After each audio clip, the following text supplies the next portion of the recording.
अब तक पुलिस शाइस्ता परवीन को गिरफ्तार क्यों नहीं किया है, या पुलिस शाइस्ता परवीन को गिरफ्तार ही नहीं करना चाह रहा है। सवाल दूसरा, गुड्डू मुस्लिम मारा गया कि फरार है। और सवाल तीसरा, अतीक अहमद मारा गया, उसका बेटा असद मारा गया, उसका भाई अशरफ वो भी मारा गया, उसकी पत्नी शाइस्ता परवीन फरार है।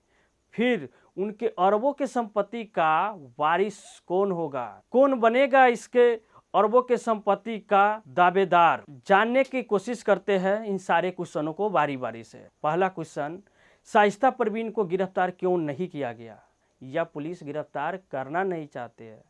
अगर नहीं किया गया हो तो एक कारण ये हो सकता है कि शाइस्ता परवीन का अभी इद्दत का काल चल रहा है। इद्दत होता क्या है, तो इद्दत इस्लाम धर्म में जिसके पति का देहांत हो जाता है, यानी जिसके पति का डेथ हो जाता है, उसकी पत्नी का इद्दत का काल शुरू हो जाता है, जो 3 महीने 13 दिनों तक चलता है। इसमें होता क्या है, जब इद्दत का काल चल रहा होता है तो वो जो महिला इद्दत पीरियड में है उसे किसी गैर मर्द के सामने 3 महीने 13 दिन तक नहीं आना होता है। उसको किसी प्रकार की कोई काम करना नहीं होता है, वो घर में बैठी रहती है। उसको ना तो खाना बनाना होता है, ना कोई इधर उधर का काम करना पड़ता है। इसलिए हो सकता है अपने इद्दत काल को पूरा करने के लिए शाइस्ता परवीन कहीं पर छुपी होगी।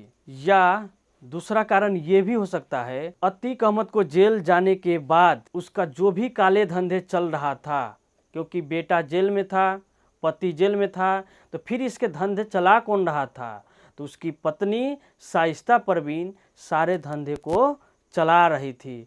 फिलहाल जो शाइस्ता परवीन है ये यूपी के मोस्ट वांटेड क्रिमिनल है, जिसके ऊपर यूपी पुलिस ने 50,000 रुपये का इनाम रखा गया है कि अगर जो भी उसके खबर बताए उसको 50,000 रुपया दिया जाएगा। देखते हैं कब तक इसका पता चल पाता है शाइस्ता परवीन का। अब जानते हैं गुड्डू मुस्लिम के बारे में, वही जो असद के साथ राजू पाल का हत्या करने गया था। राजू पाल के हत्या करने के दौरान जो बम चला रहा था वो था गुड्डू मुस्लिम। उस गुड्डू मुस्लिम के बारे में अतीक अहमद कुछ राज उगलने ही वाला था कि तब तक उसका इनकाउंटर कर दिया गया था। तब से गुड्डू मुस्लिम अभी तक फरार है और उसका पता नहीं चल पाया है। उसका सर्च चल रहा है, पता न उसको मार दिया गया है या अभी तक कहीं कहीं छुप छुप करके भाग ही रहा है। उसका खोजबीन जारी है, देखते हैं कब तक उसका पता चल पाता है। अब यहाँ तीसरा सवाल ये आता है कि अतीक अहमद का